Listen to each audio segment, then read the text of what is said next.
customer maintenance feature is cleaning the unit.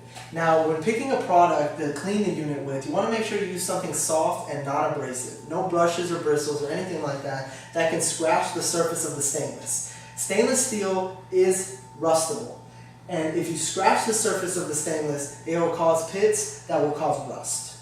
Now, when choosing a cleaner for the unit, you want to make sure you stay away from all detergents, chlorides, or bleach. You want to stick with maybe a commercial stainless steel cleaner or a mild soap with a hot rag. Now, when cleaning the unit, you want to make sure that you go in the grain of the unit.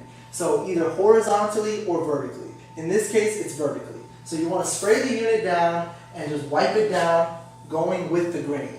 Now, the reason you want to go with the grain is if you go the opposite direction, you'll cause an abrasion on the stainless, causing the unit to rust. And if you get that type of rusting, that is not covered under manufacturer warranty.